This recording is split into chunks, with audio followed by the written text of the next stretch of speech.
Hello everyone and welcome to another episode of the Daily Gwei Refuel, where we recap the latest news in the Ethereum ecosystem. I'm your host Anthony Sassano and today's the 15th of July 2022.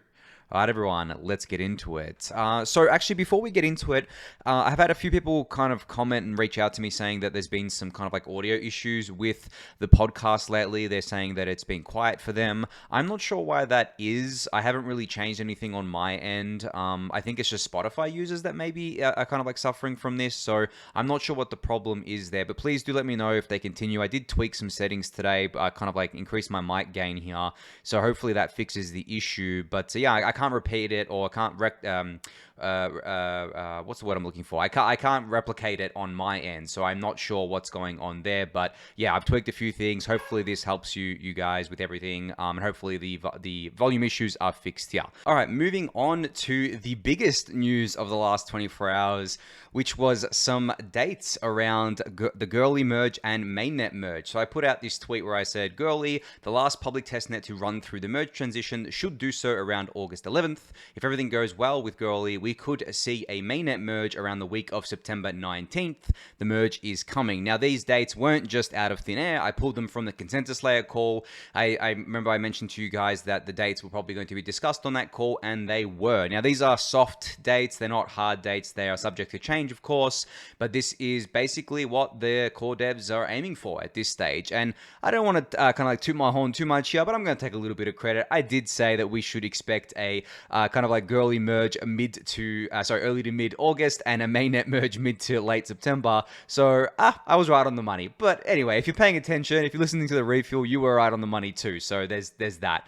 But yeah, this is super exciting because guys, like just to contextualize this, September 19th, or the week of September 19th, is only 5 to 6 weeks away. Like, it is so close. It's insane. We're after so long. And the Görli merge on August 11th is less than a month away. So we are closer than we have ever been. And it's just incredible that we're this close. Like, after being in Ethereum since early 2017 and listening to kind of everyone talk about proof of stake for so long, and then obviously seeing proof of stake Ethereum go live with the beacon chain, but now seeing the two networks merge together and finally Ethereum becoming a full proof of stake network is literally witnessing history that is going to go down in the history books for decades to come, guys. Like, I can't describe how monumental this occasion is for me personally, but I'm sure it is for all of you as well. So I am just super excited. This is almost upon us. There will be a live stream for the Görli kind of public testnet transition. I believe Bankless is hosting that, kind of like with ETH Staker there. So that's going to be a fun one. Hopefully it is scheduled for a time when I'm not asleep so I can join that live stream and kind of like join in on the festivities there. But just a reminder to everyone that is a solo validator, you need to be ready for the merge. So there's a merge readiness checklist that I've covered on the refuel before. You can Google that. It's on the kind of Ethereum Foundation website, I believe, or kind of like on a website that's managed by the Ethereum Foundation. That'll get you ready for the merge. The main thing you need to kind of like worry about is running an execution layer client. So essentially running a full node using either Geth, Nethermind, Besu, and Aragon in order to connect to your consensus layer node and validator, obviously running one of the consensus layer kind of clients there. So you must do this. You can no longer outsource your execution layer responsibilities to an Infura or to an Alchemy. You need to be able to kind of talk to your own local node. Now, what's cool about this is I think we're going to see the number of Ethereum, I guess, like execution layer full nodes go up, which because of the fact that it's basically forcing people that are staking or solo staking and obviously all the people running validators and running beacon nodes to do this. So I'm curious to see what kind of uptick we see there, but that's going to be very cool. And that's just a reminder for everyone that's solo staking. Make sure that you do this before the merge, because if you don't, you are going to be kicked off the network. You will not be validating, and you'll be kind of like leaking ETH when you shouldn't be. It's not hard to, I guess, sync a full node. It's actually very easy. It doesn't take too much time, and there is obviously a variety of clients that you can choose from there. And there's also a bunch of other things you can do, like install MEV Boost optionally. That's not a requirement, but that's an optional thing there. But the merge readiness checklist covers all of this, so I'm not going to rehash it here. You can go check that out if you just Google that. But yeah, guys, like we are in the end game now. We really are, and I'm just so excited that we can get this out of the way because honestly, as excited as I am about the merge, I'm like probably just as excited about proto-dank sharding, because it will allow us to get that real scalability going for layer 2s and drop those transactions to pennies. I've spoken about it before, but that is, you know, the next thing that excites me the most in Ethereum right now. So yeah, the merge is coming. We're on the eve of the merge basically, and I can't wait to see it happen.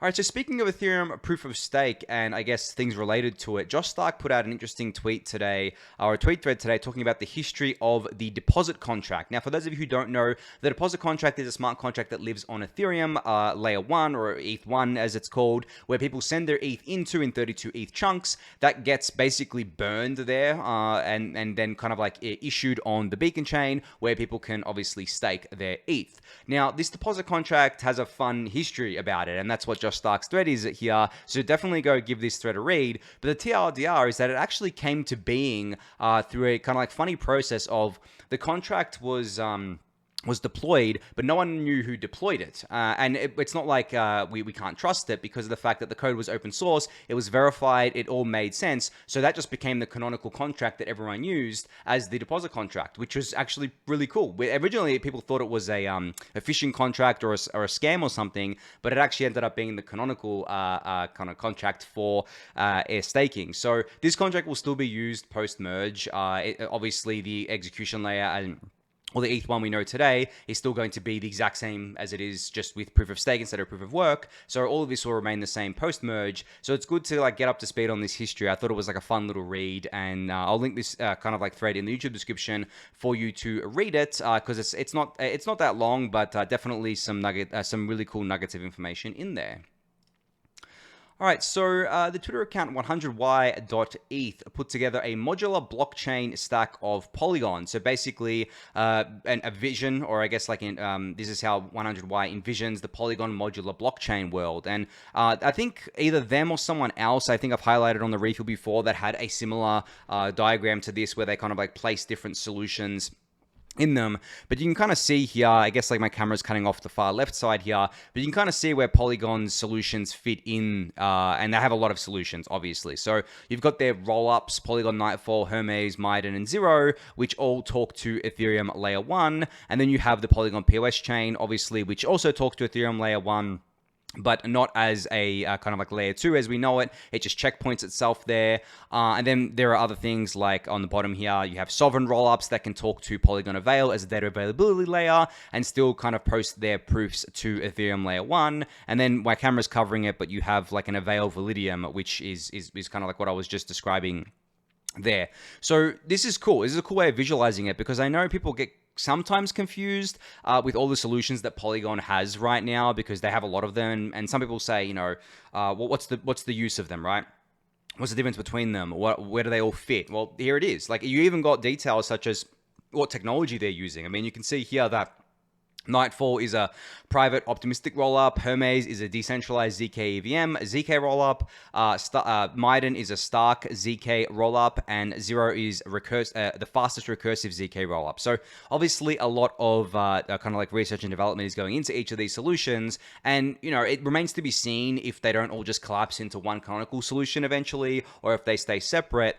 But I think it's cool to have, you know, obviously so many people working on these solutions in parallel. I mean, it makes it all it makes the kind of like whole better than kind of like just being a monolithic kind of architecture there. Now, this thread goes on for a little bit. It's only a short thread with a kind of like links to some more, I guess, information here. So you should definitely check it out. But I just thought it was an interesting graphic that really nicely kind of visualized the Polygon modular stack and how Polygon solutions all fit in with each other here.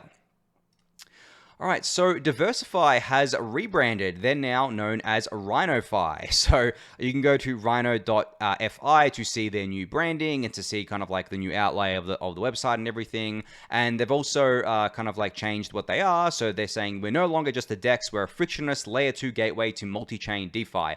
This is the future of DeFi. Let's grab it by the horns. I like that. That's actually pretty funny there. But yeah, you can read this thread for kind of like, not this thread, sorry, this one here for a kind of full breakdown of why they kind of changed to Rhino.fi and how they envision the future, and it's got all the details here, but you can also visit the website to check out what they've got going here. You can launch their app and launch into it. I'm sure some of you guys have been using DiversiFi or Rhino.fi for a while now. I'm a user myself. I'm also an investor, just a disclosure there. I've been invested in them for a little while now, but I think they're building a really amazing ecosystem here. As they said, they're not just the DEX anymore.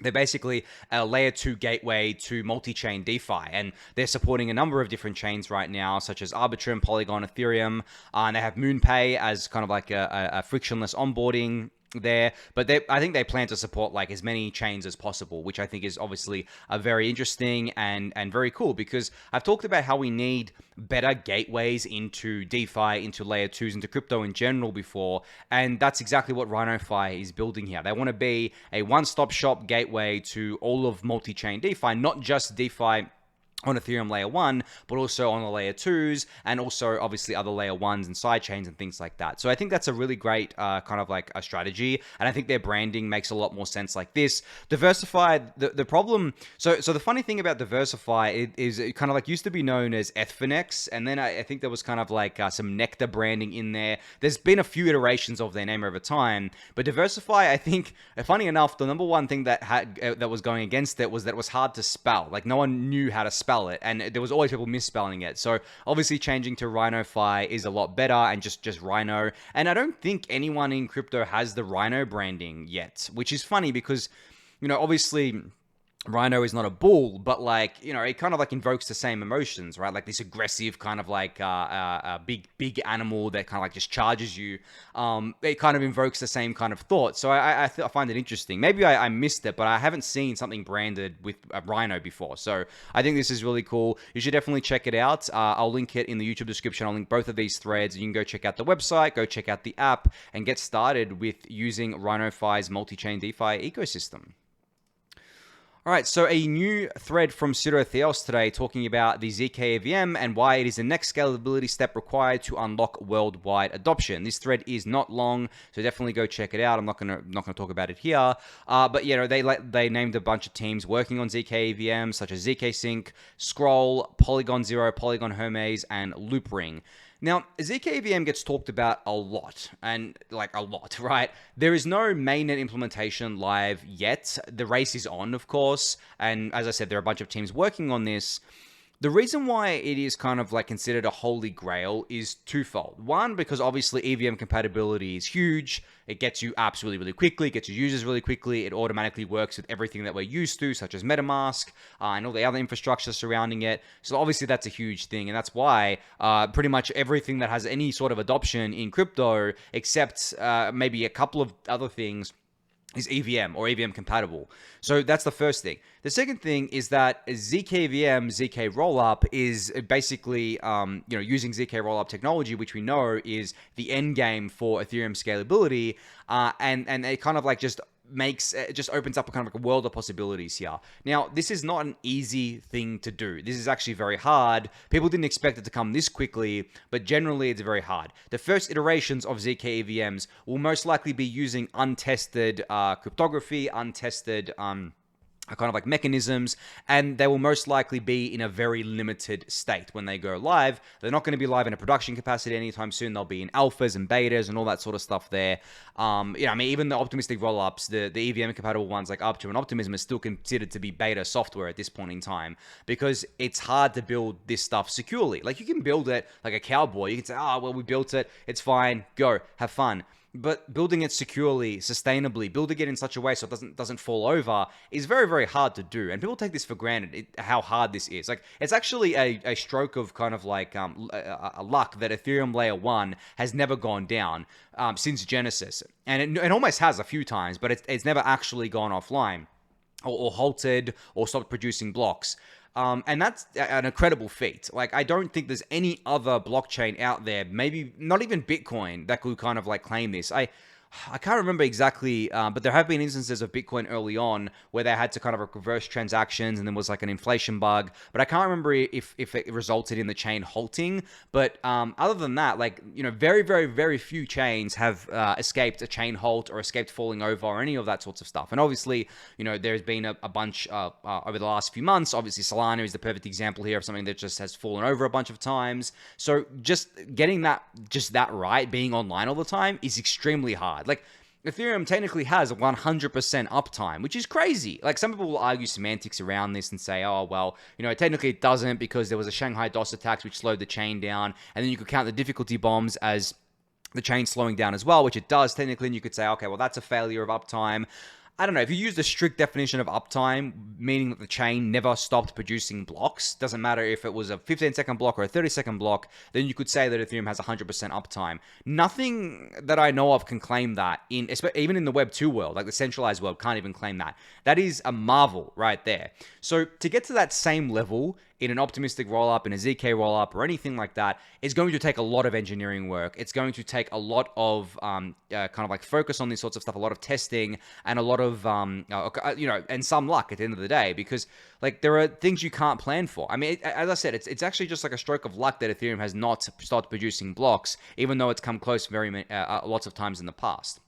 So there's all of that goes into it. But once we get to a fully workable production grade zkEVM that is both scalable in terms of kind of like really, really cheap fees, and also fast in terms of very, very fast transaction confirmations, and sustainable, well then, yeah, I mean, like, we're going to have so much scale we don't even know what to do with. But even before that, optimistic rollups post proto-dank sharding are going to have enough scale for that too. So I really do think people are sleeping on this still. They don't realize, like, I know I talk about it a lot, but they don't realize just how close we are to having more scale than we know what to do with. Because at this point in time, and Polly now talks about this, and they've actually gotten a bit of heat for this lately, but right now, I mean, the main use case and the main thing that's taking up all the block space is speculative activities on any network, really. So to move past that, to move to things that require more scale but not speculative, it's going to take a while. It's going to take more people coming into the ecosystem, more people adopting this stuff. To get to that kind of like app, non-speculative killer app, it's definitely going to take a while. And I think it could come from the gaming area, because gaming is kind of like such a big thing just generally, not obviously within crypto, but outside of crypto as well. But it really does remain to be seen, like, how much kind of demand we have in the next 12 to 18 months. Because if we do get proto-dank sharding early next year, say even we get it in like April, like, will we have an app that will take advantage of that on these layer 2s? Will these apps kind of cause these layer 2s to hit their limits? Now, obviously, Arbitrum hit its limit with the Odyssey thing, but I think that's an anomaly. I think going forward, there's not really going to be any of that. I think people will learn from Arbitrum and be like, okay, well, let's not do big things like this until we take these training wheels off, until we take our limits off, and we can kind of service this, but it will eventually become a cat and mouse game again, where we'll catch up to the amount of scale that we've been able to produce, and then we'll need more scale. But that's the thing about, and the beautiful thing about dank sharding, is that you keep getting more scale as time goes on. You don't need to kind of like worry about scale, because you can just keep adding it on. There's no like big change that needs to happen, which I think is just obviously really awesome. And as I've explained before, because of the way Ethereum works, the more the way the Beacon chain works, the more validators, the more decentralized, the more scale that we have, which is just crazy. We've basically inverted the scalability trilemma. So yeah, I mean, I'm going to be keeping an eye on all the zkEVM stuff happening, of course. Obviously, I think you guys will as well. It is the holy grail. It's going to take a while to get there, but in the meantime, we do have other solutions, and those solutions will get better post proto-dank sharding, like much better, like 100x better in terms of fees. So I'm definitely looking forward to that as well. But yeah, give Pseudotheos' little thread a read here. I'll link it in the YouTube description. All right, last thread is from EthereumPools.info, where I covered them last week or the week before, where they kind of went through Ethereum rewards post-merge and kind of like broke down each of the rewards here. So now we have Ethereum penalties post-merge, and breaking down each of these sorts of things here. So you can see here, these are the main penalties. So slashing, and then there's kind of like sub penalties within slashing, inactivity penalty, sync committee penalty, and a testation penalty. And basically this thread breaks down what each of those things are. So I'm not going to break it down myself here. This thread does a really, really great job of breaking it down. And you know what? This account has given so much alpha lately. They deserve a follow, I think. But yeah, definitely go kind of read this thread. I'll link it in the YouTube description below. But the funny thing is, I kind of mentioned this last time. The only things that really result in a kind of, I guess, mass loss of ETH is slashing. Like, these things down the bottom don't result in a huge loss of ETH. They're very slow burn, kind of like, and you have like ample opportunity to come back online. Whereas with slashing, if you get slashed, you basically lose potentially a lot of ETH, and you get kicked out of the validator set. You don't get kicked out of the validator set if you're offline until you leak out enough ETH to, I think it's like 28 ETH, and then you get kicked out. But with slashing, you get kicked out immediately. So very, very different kind of like penalties here. But the penalty for slashing is due to, if you get slashed, it's the network thinks you're either trying to attack it, or you've done something like double signing, which can be an attack, right? Even if you've done it accidentally, it can be a form of an attack. Whereas an inactivity penalty of being offline, if it's just due, the network knows, okay, well, this person just went offline, it's not an attack or anything like that. But if a lot of people go offline, then the inactivity penalty actually gets kind of like it gets higher, and people start leaking ETH faster, because it's a way to incentivize people to come back online. Because as you guys know, if 66% of the network or more is not validating, we can't finalize. So if, say, 60% of the network is online and 40% is offline, while the inactivity penalty is going to be very, very high, because of the fact that we need to get these people back online to finalize. And it's also high in order to kick out everyone that has gone offline faster, so that we can kind of shrink the validator set so that we can finalize again, because it's based on the percentage of the active validators, right? So if you're kicked out due to being offline, due to that inactivity penalty, then the chain can kind of like normalize and start finalizing again, because it's all about liveness for the beacon chain. It's all about making sure the chain can finalize, and that's what all these penalties are meant to do. Well, I mean, that's what the kind of like bottom penalties are meant to do. When it comes to slashing for, potentially attacking the network, that is kind of like ensuring that the network is secure, ensuring that you're punishing bad actors. And unfortunately, you can do it on accident and get caught in the crosshairs, but there's really no way to tell if it's an accident or not. The protocol doesn't have feelings. There's no human behind it. There's no way to tell if you accidentally double signed or if you were doing it on purpose, right? So from that perspective, that's just kind of like one unfortunate thing that happens, but there is obviously a lot of reasoning behind it. So yeah. Anyway, go check out this thread from ethereumpools.info. I'll link it in the YouTube description below. All right, so Jeremy Allaire, the co-founder and CEO of Circle, published today a transparency and disclosure report around USDC, and this is the first monthly breakdown of the USDC reserve assets by each and every treasury, bond, and list of cash reserve custodians. So this is basically all of the, I guess, assets that are backing USDC, and you can basically see them itemized here. Now, I've discussed this before about how centralized companies and services can give attestations and can give kind of like transparency and kind of like publish these things. But at the end of the day, you're still trusting that Circle has published this truthfully. They're not mincing their words here. They're not trying to kind of like psyop anyone.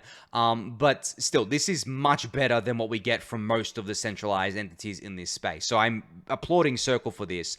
And I'm not trying to pick on Circle here or anything by saying that, we're still trusting someone when they publish this, right? You're still trusting Circle. And that's why we're building a trustless DeFi ecosystem, so we don't have to trust anyone, so that we can, audit it ourselves and run a full node ourselves. All we're doing right now is, okay, Circle has put together this report. We're trusting that it's all accurate, that it all makes sense, that it's all truthful, but there's no way for us mere mortals that don't have access to Circle's kind of accounts or holdings to audit this ourselves. And that is the beauty of a blockchain, is that you do have access to audit things yourselves. But again, this is so much better than what we get from most of the centralized services out there and centralized exchanges and things like that, that we should be applauding and encouraging this and should be spreading the word here so that more of these centralized services at least publish this. This is better than kind of like nothing, guys, like miles better than nothing. And there are also ways to kind of like have relative certainty that these reports are at least, somewhat truthful or mostly truthful, and kind of like monitor it and kind of keep these companies and services accountable as well. So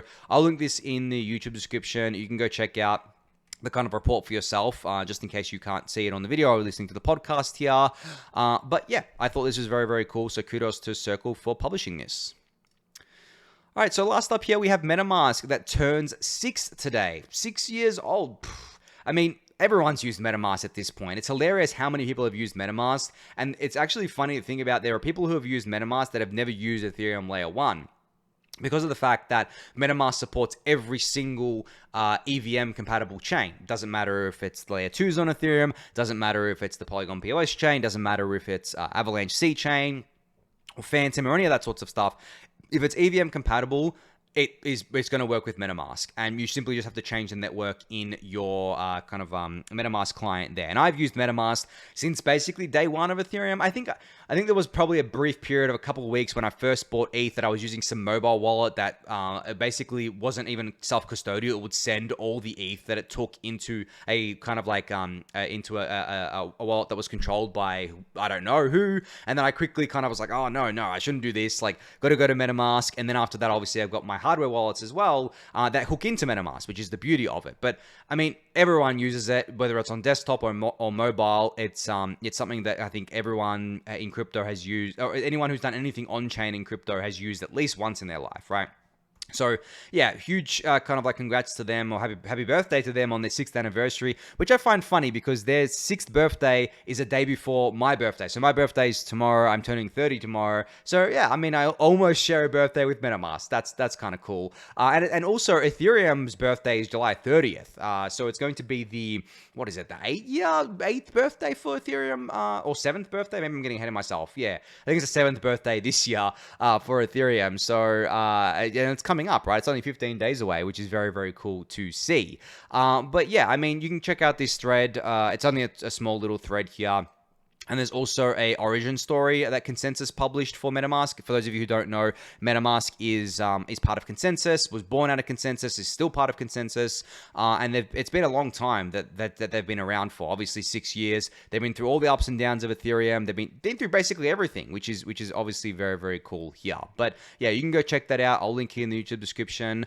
I got a couple of minutes here. I just wanted to quickly say something. I know the markets lately have been the markets, right? I think the last 24 hours have been quite positive, but I want to reiterate to you guys, I'm not trying to be bearish here, but I want to reiterate to you guys that try not to get ahead of yourselves. Again, this is when I'm going to tell you guys to not get on leverage, because these things happen constantly. You know, there'll be a pump and then it'll just, you know, sell back down, and then there'll be a really big pump and you'll think, oh my God, the bull market's back. You'll leverage up and you'll be like, yeah. And then you'll get blown up, right?